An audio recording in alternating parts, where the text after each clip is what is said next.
Hey everyone, this is Kevin from thechesswebsite.com. Today we are in round 4 of the 2015 Sinquefield Cup. Our competitors today, White's going to be played by Wesley Snow. We took a look at him in round 3. He had a very good performance, got a victory there. His opponent today is Aronian, who has not lost. He has 1 win and 2 ties so far coming into round number 4. So he's playing extremely well. Not having a loss so far is always a good thing. So we'll go ahead and get it underway.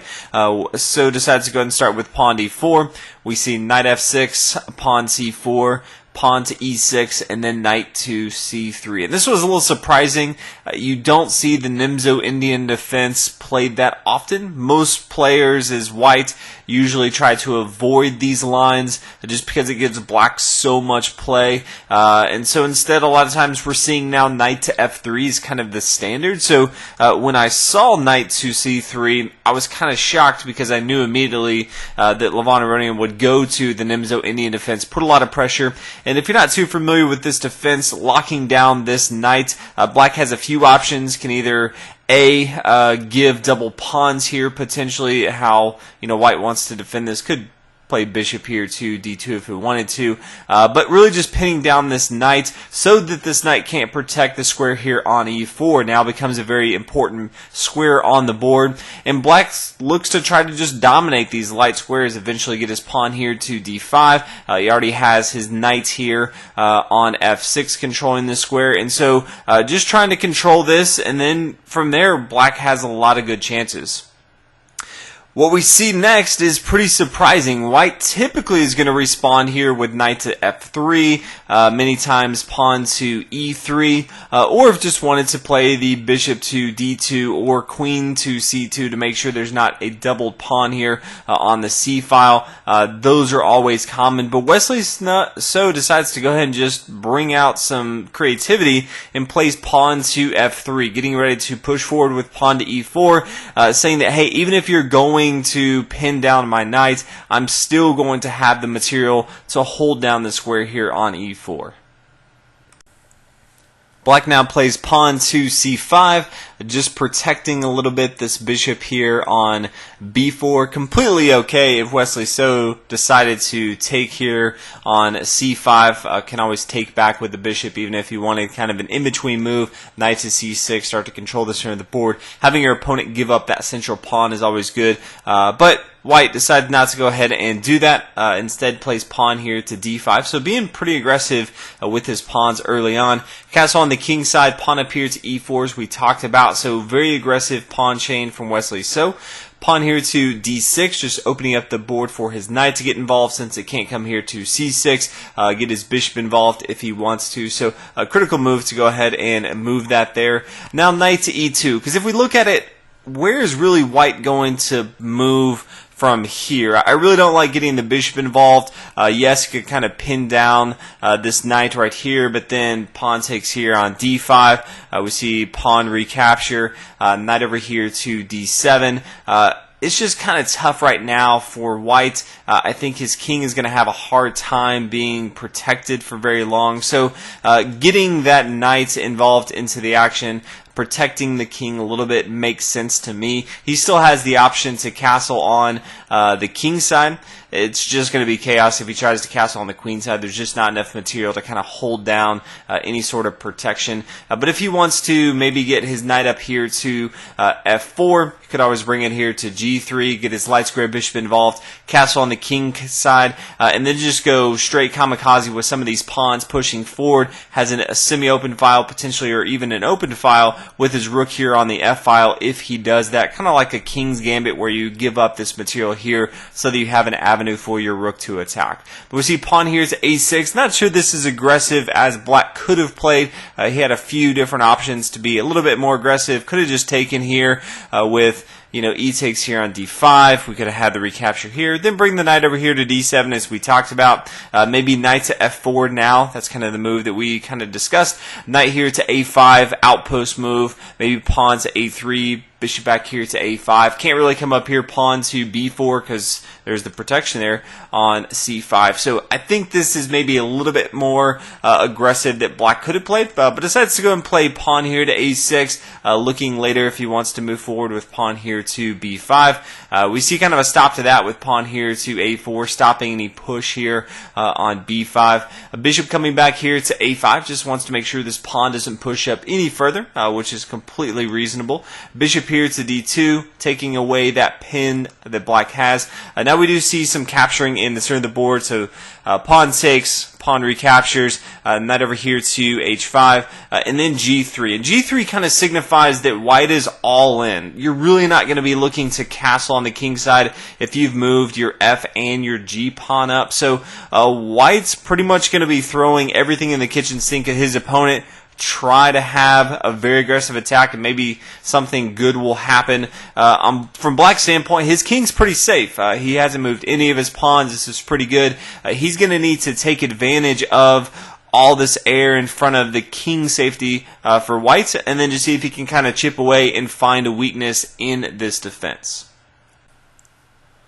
Black responds with knight here to d7, does need to get that knight involved, and it can't come here to c6, so knight to d7 is kind of the only logical move, and it very nicely ties into bringing it here to e5, nice little outpost move, so not too many options for Levon Aronian in this spot. Bishop here to g2, pawn down here to b5, trying to just open up this as we talked about before. Pawn up here to g4, and then pawn down here to b4. So pretty interesting to go ahead and say, hey, you can take my knight if you want to. I'm going to go ahead and take your knight over here, but this would just completely blow up the king side of the board. I think it would be interesting. So we didn't see this in the game, but pawn takes here on h5. The queen could immediately come down here to h4. G3 is a nice little move. It not only protects the king, but it also protects this pawn here on h5, which is good. White's not going to have to really worry too much about the double pawns here. It's going to be easy for him to exchange that off the board at some point. Now if the pawn takes the knights, we have the pawn recapture. This is an interesting game for sure. This didn't happen in the game. Instead, white decided to go ahead and play knight back here to b1. Somewhat of a passive move, I will be honest, with this knight. It really can't move anywhere now. It can't come to a3, can't come here to c3, it's blocked here on d2. So Levon Aronian made an interesting move, basically saying, I'm going to trap my knight, which for the most part kind of traps this rook. This rook can't come up here to a3. It doesn't do anything here on a2. So this is kind of stuck. Interesting move. Not one that I would recommend, but decided to go ahead and play this in the game. Now queen to h4. This just opens up the door to attack the king. We said there's not much defense here on the king side, but Wesley Snow, he's going for it, and so this is kind of what he has to worry about. King here to f1, so now we know for sure can't castle. And then knight here to e5, the nice little outpost move. So this game, in my opinion, is kind of playing itself for Levon Aronian. He doesn't have to do too much on board. He's just kind of going through the motions. Now, the next move I did think was pretty interesting. White had the option to go ahead and take pawn takes here on h5. Then we see pawn here to f5, trying to open up the door. Bishop here to e1. Interesting, I think, making the queen move here. But you can see how different it is from what actually played in the game. And Wesley So decided to play bishop here to e1 first. And I think he kind of mixed it up a little bit as far as how he played it. Now the queen comes back here to f6 instead of the pawn coming down here to f5. But this is a much stronger attack. Now after the pawn takes here on h5, which is what we see on the board, now knight to f3 is just, it's deadly. We see the pawn on the f file, we see the pawn on the g file, both gone. So Levon is going after all the defense in front of his opponent, and this is really difficult to deal with. It's really bad. Bishop can't really take here on f3 because then queen takes here on f3, and then what does white really do here? King can't really come here because then bishop here to h3, that's going to be a quick checkmate. If instead the bishop comes here to f2, then all of a sudden just the queen's going to take here on h1. That's not going to be good as well.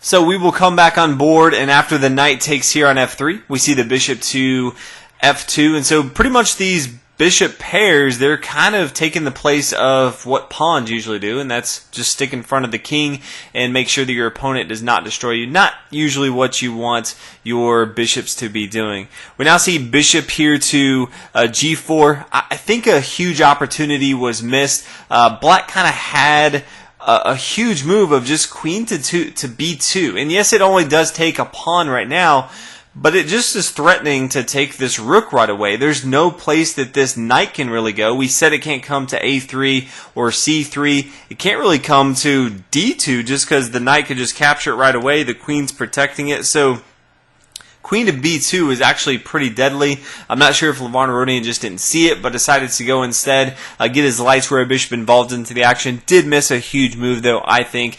So bishop here to g4, queen over here to c1. Another mistake I'm not sure that Wesley really thought about too long. He does want to protect this pawn here on b2. I give that, but I think he could have played knight to d2. Yes, the pawn could fall, but the rook would not fall. The knight's kind of outside of the danger zone right now, so that's going to be completely fine. He can always take just the knight if he needs to. So this is going to be fine, but I'm bored. Decided to go and play queen over here to c1. Now knight here to d4. We do see capture, pawn recapture, pawn up here to e5. Pawn recaptures here on e5, knight here to d2, so eventually getting this knight back involved into the game. Rook over here to c8, so activating the big boys. The rooks are now getting involved into the game. If you kind of look at the board state, we always talking about it's the pieces that you have in the game, more so than just the pieces you have on board. Black has an activated rook here on c8. White really can't do anything with his rooks. His rook over here on h1 is not moving the rest of the game. It just is not. It's not doing anything. The rook here on a1, it's probably not going to move the rest of the game. It's just kind of stuck right here. It's not doing too much. These bishops can't really be aggressive. This one definitely can't move. It's being pinned down by this queen right here. This queen's kind of just in defense mode. On the other side, Black can easily get this rook involved into the game. His light square bishop is very dangerous, can take this pawn anytime he wants to here on h5. All of a sudden, after pawn to b3, this opens up the door for this bishop to get involved into the action. So Black has a much better game looking right now.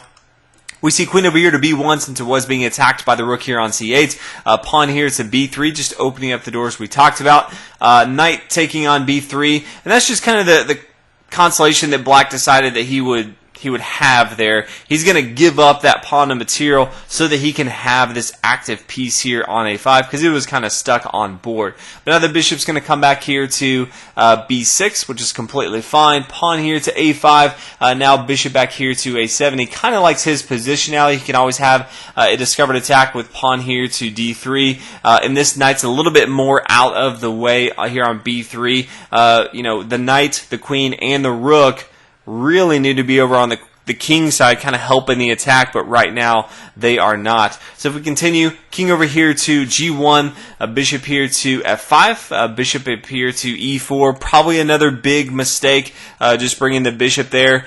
Just not sure if he saw, he always had just queen here to e1. I think this is completely reasonable, but decided to play bishop here to e4, but then queen to g5 is just devastating. He really needed to keep his bishop at home. From here, there's no way to really stop this. He plays king here to f1, and then queen here to f4 is just kind of game over. If we now see the bishop take here on f5, okay, well, that's going to be bad because then pawn here to d3. This just opens up the door. This bishop can't move, but the queen can come down. Checkmate. That's definitely going to be bad. If we come back, instead of the bishop taking, knight here to d2 potentially, then all of a sudden rook down here to c2. If the queen takes, then all of a sudden pawn to d3, discovered, checkmate attack. The queen's going to fall. That's no good. If we even come back and say, instead of this, okay, let's get the queen involved to d3. Let's go ahead and stop this pawn from coming up. But then we just see this bishop fall, and then even if the queen comes over here, it doesn't matter. The queen captures, and then all of a sudden this bishop takes here on h1. So all in all, things just go really bad. And so after the queen comes here to f4, we do see the resignation from Wesley. So just made too many mistakes in the game. I was kind of disappointed to see all the mistakes. I really thought when we saw that f3 move early on in the King's Indian or the Nimzo-Indian defense, excuse me, that he had some masterful plan cooked up, that we're going to see some crazy attack, but didn't happen, made some mistakes, and Aronian is now in first place. He has 3 points out of the 4 matches so far, so congrats to him. Anytime he can play the black pieces and get a win, that's going to be a good day in the office. So hopefully you guys enjoy this video, round 4. We have 5 more rounds to go, so hopefully you guys are enjoying this tournament, and I'll see you all in the next video. Thanks for watching.